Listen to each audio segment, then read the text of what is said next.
नमस्कार मेरे सभी प्यारे भाइयों बहनों। पीतम्बरा एजुकेशन चैनल पर आप सभी का बहुत बहुत वंदन, अभिनंदन एवं स्वागत। आप सभी को पिछले काफ़ी समय से टीईटी, एमपीटेट, यूपीटेट आदि से संबंधित, सीटेट से संबंधित प्रश्नों की जो श्रृंखला अनवरत रूप से जारी है, उसी में आज से इन्वायरमेंट का सब्जेक्ट भी जोड़ा गया है। इन्वायरमेंट के भी आप सभी को एमसीक्यूज़ मिलेगी। चलते हैं अपने पहले प्रश्न की तरफ। यदि चैनल आपको अच्छा लगता है तो लाइक, शेयर, सब्सक्राइब करें। पहला क्वेश्चन आप सभी के लिए पीतम्बरा एजुकेशन चैनल की तरफ से एनवायरनमेंट स्टडी का। सबसे पहला क्वेश्चन है, निम्नलिखित में से कौन सा संयुक्त परिवार का गुण नहीं है। यहाँ पर नहीं है वाले क्वेश्चन पूछे गए हैं, तो नहीं वाले क्वेश्चन आप ज़रा ध्यान से आंसर दिया करें, क्योंकि ये वाले क्वेश्चन ज़्यादा गलत होने की संभावना रहती है। बताइए संयुक्त परिवार का कौन सा एक गुण नहीं है। जी आंसर, संयुक्त परिवार का कौन सा गुण नहीं है। आलस का अभाव। क्या संयुक्त परिवार होगा तो आलस नहीं होगा? ऐसा नहीं हो सकता है कि संयुक्त परिवार है तो आलस हो ना हो, ठीक है ना, इसलिए ये तो नहीं हो सकता। कृषि व्यवस्था के लिए उपयुक्त वातावरण। ठीक है, कृषि व्यवस्था में तो जितने लोग होते हैं उतने लोगों को काम भी मिल जाता है, मतलब इस प्रकार को ये भी ठीक है। और देखते हैं श्रम विभाजन की सुविधा उपरोक्त में से कोई नहीं। देखिए अब यहाँ देखिए, संयुक्त परिवार में ये गुण नहीं, यहाँ पर पूछा ये गुण। अब क्या आलस का गुण पाया जाता है? आलस का अभाव पाया जाता है क्या? क्या ऐसा तो है नहीं कि संयुक्त परिवार में आलस ना हो, ठीक है ना, इसलिए ये वाला गुण भी पाया जाता है। और यहाँ कह रहे ये गुण नहीं है, इसलिए ये गुण तो है, इसलिए ये वाला आंसर, पहला वाला आंसर इसका सही हो जाएगा। संयुक्त परिवार क्या होता है? संयुक्त परिवार, देखिए संयुक्त परिवार इस प्रकार का संयुक्त परिवार होता है, इसे हम संयुक्त परिवार कहते हैं। इसमें हम सभी, जहाँ हमारे दादा दादी, माता पिता, चाचा चाची, भाई भाई बहन और हमारे सभी अपने कजन सिस्टर, कजन ब्रदर, इस सही प्रकार से संयुक्त परिवार बनता है। जी अब शहरों में इसका प्रचलन काफ़ी कम है। इस प्रकार संयुक्त परिवार होता है। अगला प्रश्न है आपका, एकल परिवार। एकल परिवार का मीन्स क्या होता है? जिसमें केवल माता पिता और उसके बच्चे होते हैं। एकल परिवार के तीव्र प्रचलन के लिए क्या उत्तरदायी है? बताइए आंसर, एकल परिवार के लिए क्या उत्तरदायी है।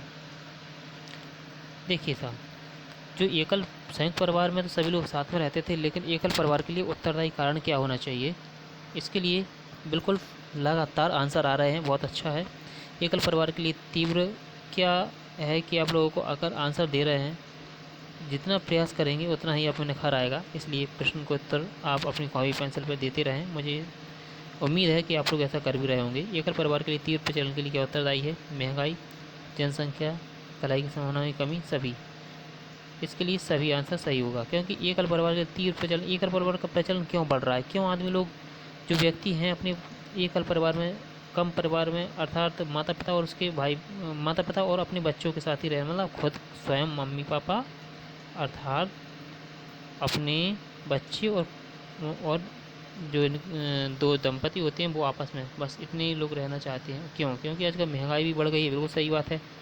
जनसंख्या है, इसका कारण भी हो सकता है, लेकिन कलाई की संभावना में कमी, क्योंकि संयुक्त परिवार में अब कलाई भी, अर्थात लड़ाई झगड़े भी काफ़ी होने लगे, ऐसा देखने को मिलता है। क्या है कि अब एडजस्टमेंट करने की समस्या है, काफ़ी लोगों में एडजस्टमेंट नहीं कर पाते, इसलिए कलाई की संभावना होती है, इसलिए आंसर सभी हो जाएगा इसका। अगला है, कौन निम्न में से कौन प्राकृतिक संसाधन नहीं है? प्राकृतिक संसाधन कौन नहीं है इनमें से? देखिए, जल प्रकृति से मिलता है, खनिज प्रकृति से मिलता है, ऊर्जा भी प्रकृति से मिलती है। संस्था ही प्राकृतिक संसाधन नहीं है। संस्था कोई मनुष्य के द्वारा बनाई गई होती है, जो कि 4-10 लोग, 8-10 लोगों की कमेटी, समिति वर्ग टाइप की हो सकती है, कुछ भी हो सकता है। Work place. जी अगला क्वेश्चन है, भारत में कितने प्रतिशत भौगोलिक क्षेत्र में मैदान हैं? यहाँ मैदानों की बात हो रही है। मैदान भारत में बताइए तो कितने हैं? 50%, 30%, 43 या 47? बताइए आंसर। आंसर हो जाएगा आपका, आंसर क्वेश्चन का सी आंसर आ रहा है, सही है, 43% ही है। क्योंकि भारत में 43% भौगोलिक क्षेत्रफल में मैदानों का विस्तार है, जबकि 11% भाग कैसा है, पर्वतीय। 11% भाग कैसा है, पर्वत वाला है। 11% भाग पर्वतीय क्षेत्र है। 18% भाग पर अपना है क्या है, पहाड़ी क्षेत्र है। पहाड़ी क्षेत्र 18% भाग पर पहाड़ी क्षेत्र है। ठीक है। अब उसके बाद और क्या है आपका, अब बचता है 28%। 28% जो क्या है वो है पठारी, पठारी पठारी क्षेत्र। ठीक है, इस प्रकार से अपना विभाजन होता है भौगोलिक भाग का। भारत में कितने, फिर से वही क्वेश्चन आ गया है, कितने क्षेत्र में मैदान है ना। ठीक है, अगला क्वेश्चन, हरा सोना किससे कहा जाता है, जल संसाधन को, भू संसाधन को, वन संसाधन या मानव संसाधन। आंसर क्या होगा आपका, जल संसाधन तो बिल्कुल नहीं होगा, भू संसाधन भी नहीं होगा, मानव संसाधन बिल्कुल नहीं होगा। आंसर बचता है केवल वन संसाधन। वन हरे होते हैं और हरा सोना, बांस को हरा सोने के उसमें रखा जाता है, क्योंकि अब घास के रूप में भी रखा जाता है बांस को। अगला है 126 नंबर क्वेश्चन, बताइए अखिल भारतीय फुटबॉल फेडरेशन की स्थापना कब हुई। अखिल भारतीय फुटबॉल फेडरेशन की स्थापना कब हुई। ये पर्यावरण से संबंधित क्वेश्चन है, बताइए आंसर क्या होना चाहिए आपके हिसाब से। जी, जिनका बी नंबर आ रहा है बिल्कुल सही है। 1937 में अखिल भारतीय फुटबॉल फेडरेशन की स्थापना हुई थी। और अगला क्वेश्चन है, परिवेश की साफ सफाई क्यों जरूरी होती है। स्वस्थ जीवन के लिए, बेहतर अंक प्राप्त करने के लिए, रोगों को नियंत्रण करने की, ये वसी दोनों। देखिए, बेहतर अंक प्राप्त करने के लिए हो ना हो, लेकिन स्वस्थ जीवन के लिए और रोग को नियंत्रित करने के लिए बिल्कुल ज़रूरी है साफ़ सफाई। इसलिए ए और सी दोनों सही होंगे, यानी डी आंसर आपका सही हो जाएगा। अगला है 28 नंबर 128 नंबर का क्वेश्चन, अच्छी आदतों में क्या शामिल है। अच्छी आदतों में क्या, इधर उधर थूकना, बिल्कुल ये तो होगा ही नहीं। ठीक है ना। चिप्स के पैकेट सड़क पर फेंकना, ये भी नहीं होगा, जिससे गंदगी फैलेगी। जन सुविधाओं का उपयोग करना अच्छी आदतों में शामिल। जन सुविधाओं का उपयोग करना वो तो करते ही हैं आदमी, लेकिन इससे क्या अच्छी आदतों में क्या है, भोजन से पूर्व हाथ ना धोना, ये भी नहीं होगा। ना धोना क्या, धोना चाहिए भाई, ना धोना कह रहे हो आप, इसलिए सी आंसर इसका सही हो जाएगा। अगला क्वेश्चन है आपका, भोजन के तुरंत बाद कौन सा आसन किया जा सकता है। देखिए, आसनों में भी कई सारे ऐसे प्रकार हैं जिनसे भारतीय परंपरा के अनुसार आसन बहुत लाभदायक होते हैं। अब यहाँ पूछा कि भोजन के तुरंत बाद कौन सा आसन किया जा सकता है, क्योंकि भोजन के बाद ज़्यादातर आसन किए नहीं जाते। आंसर बताइए क्या हो जाएगा इसका, ताड़ासन, वृक्षासन, वज्रासन, चक्रासन। बताइए आंसर। जी, बी नंबर इनका सही है, जिनका वज्रासन आ रहा है। मैं इनके प्रकार बता रहा हूँ मैं आपको किस प्रकार से। देखिए, इस प्रकार से आपका होता है ये, इसे कहते हैं वज्रासन, जो भोजन के बाद किया जा सकने वाला आसन है। ये इस प्रकार से जो वज्रासन है, ये वज्रासन की मुद्रा है। ये वज्रासन में इस प्रकार से बैठा जाता है, यहाँ पैरों को इस प्रकार से शिथिल कर लिए, इस प्रकार से मोड़ लिया जाता है, और वो दृष्टि एकदम सामने होती है, दृष्टि एकदम सामने होती है। और इसमें आपको एड स्टोमक के जो पेट वगैरह के लिए बहुत लाभदायक होता है। ये आपकी कमर के लिए भी, आपके जो कमर दर्द होता है वो भी सही हो जाता है इससे, और आपका इस प्रकार से काफ़ी लाभ है इससे। Needs keep the mind to be calm and meditation, इससे आपका ध्यान में एकाग्रता शक्ति बढ़ती है। Help in belly fat loss, आपका जो बेली फैट है, इस प्रकार से बेली फैट भी लॉस हो जाता है इससे। काफ़ी सारे इससे बेनिफिट मिलते हैं। ये आपका मात्र एक वज्रासन से, देखिए कितना आसान है, यदि आप करोगे तो इससे काफ़ी सारे फ़ायदे हैं। और अगला देखिए, ये है आपका ताड़ासन।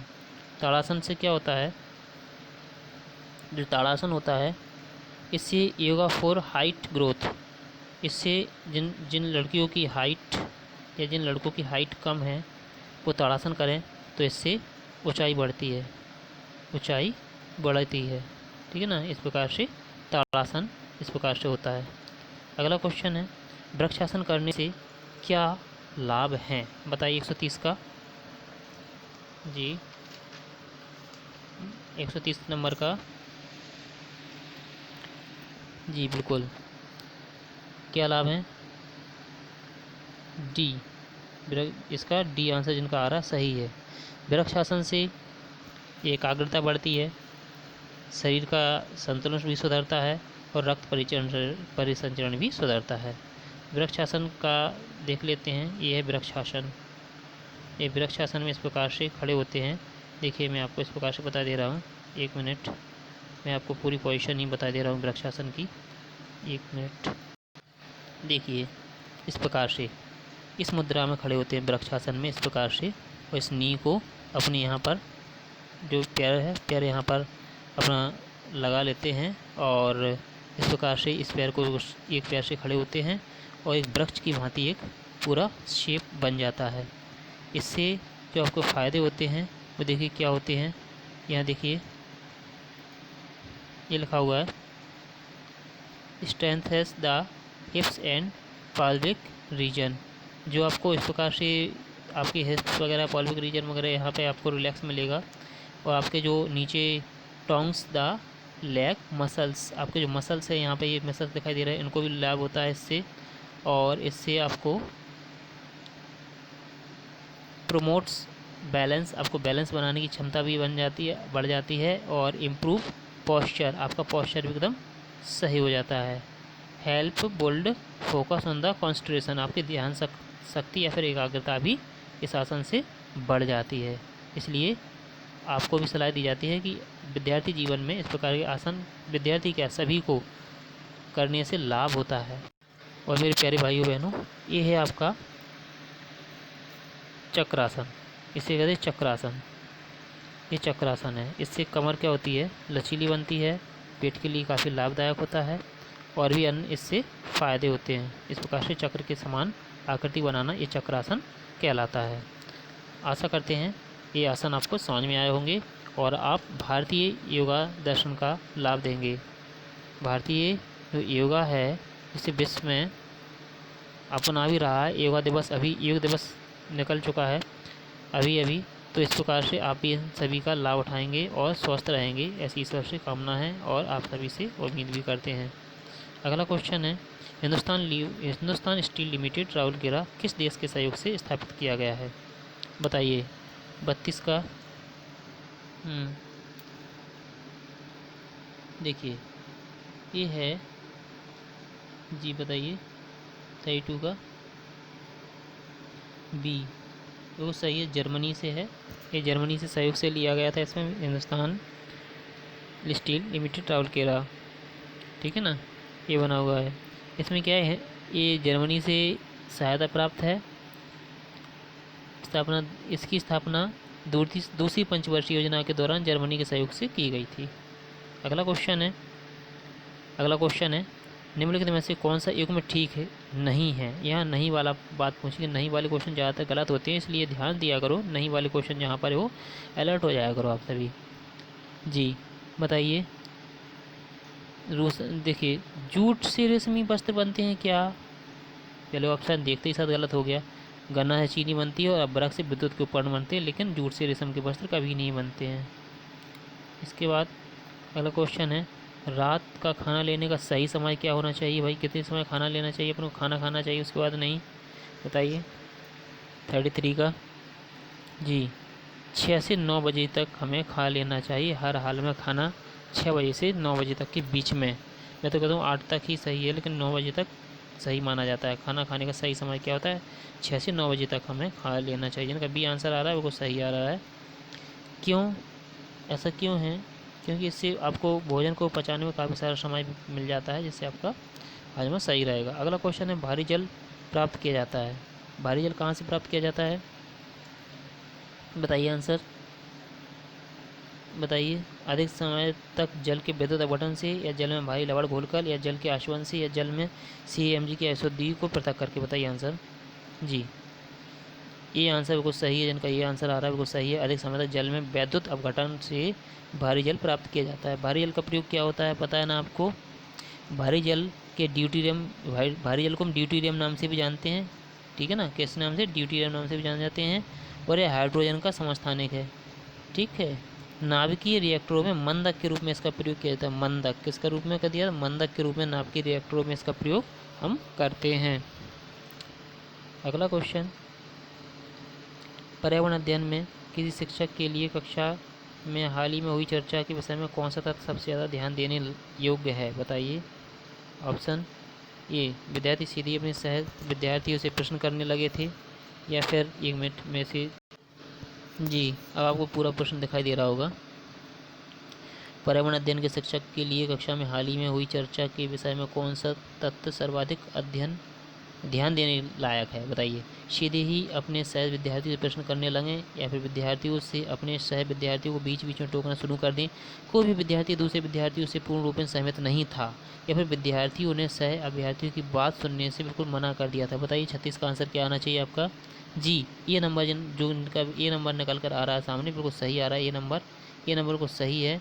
ये नंबर क्या है, क्वेश्चन पूछा गया है। देखिए क्वेश्चन फिर से मैं बता दे रहा हूँ। पर्यावरण अध्ययन के किसी टीचर की कक्षा में हाल ही में हुई चर्चा के विषय में कौन सा सर्वाधिक ध्यान देने लायक है, क्या ये है कि विद्यार्थी सीधे अपने सह विद्यार्थी से प्रश्न करने लगे थे, ठीक है ना।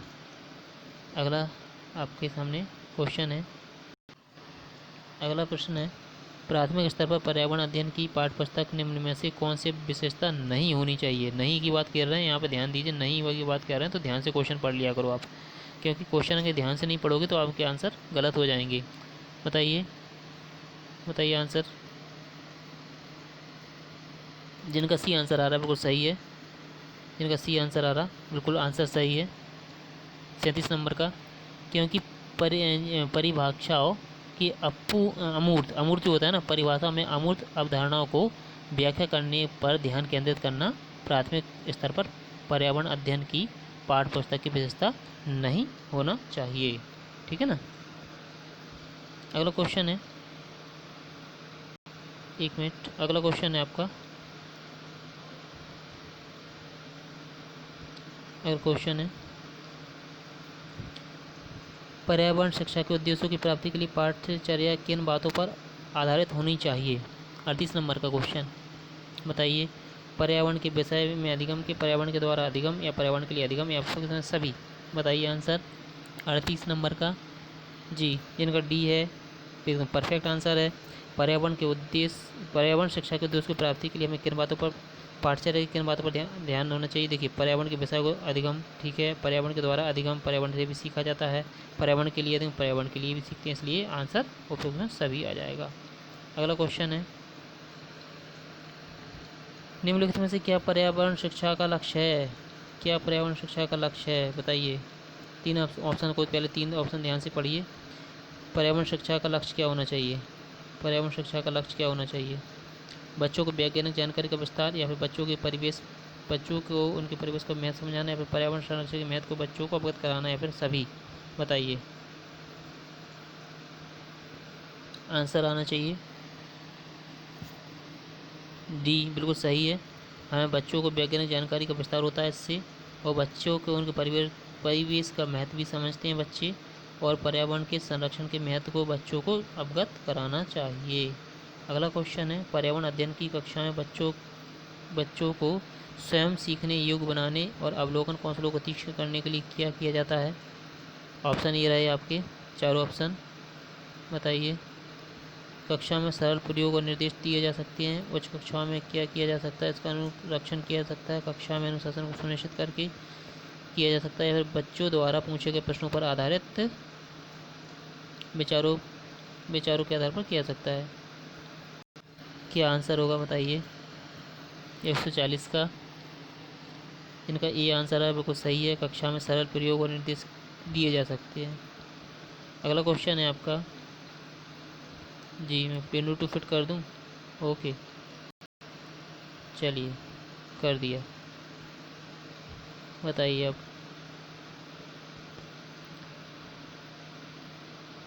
बताइए आंसर। ये है आपका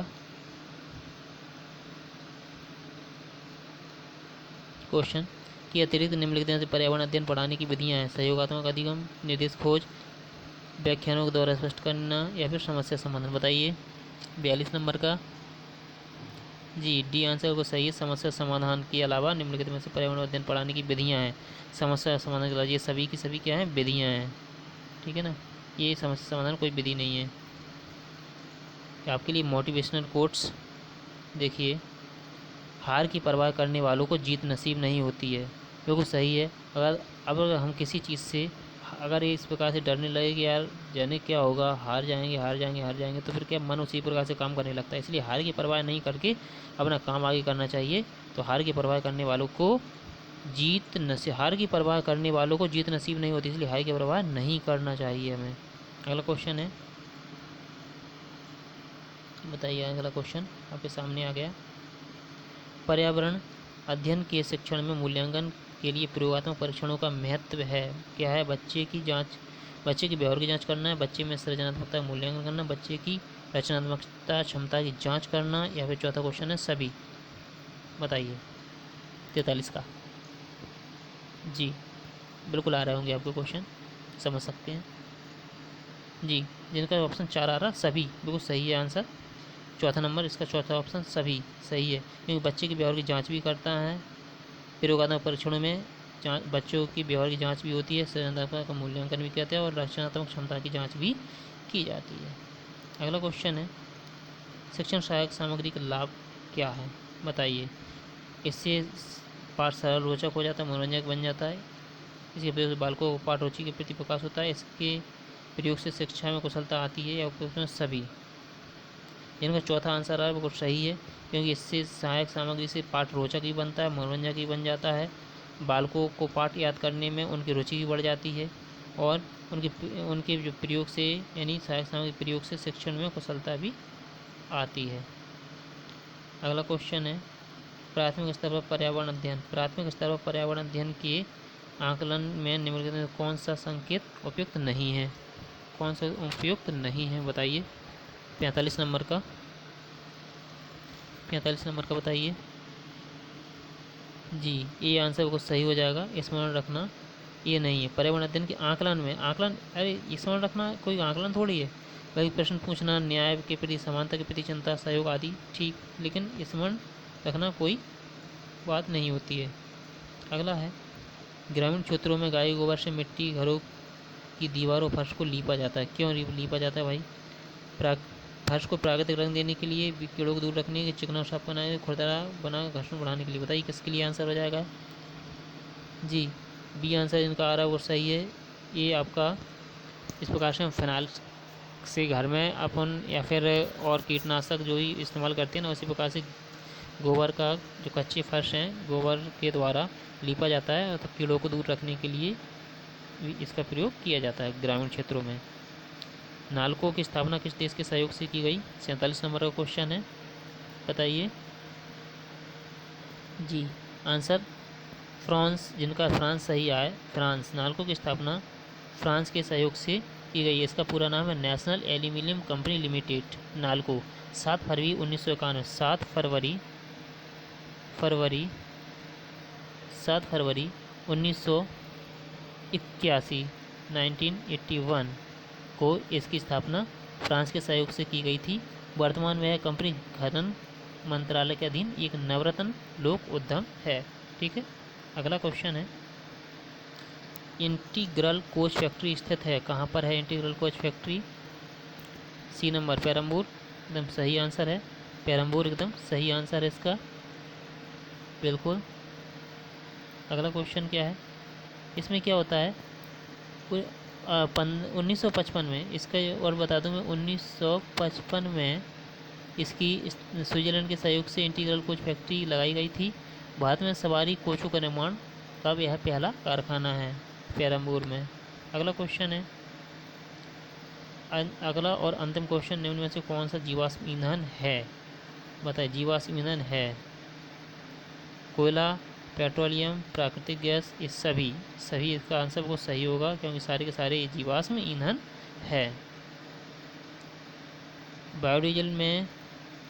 बायोडीजल के विषय में कौन सा कथन सही है? बायोडीजल जेट्रो और रतन जोत के बीज से प्राप्त होता है, जिसका पहला बायोसेंटर प्रदेश कनाडा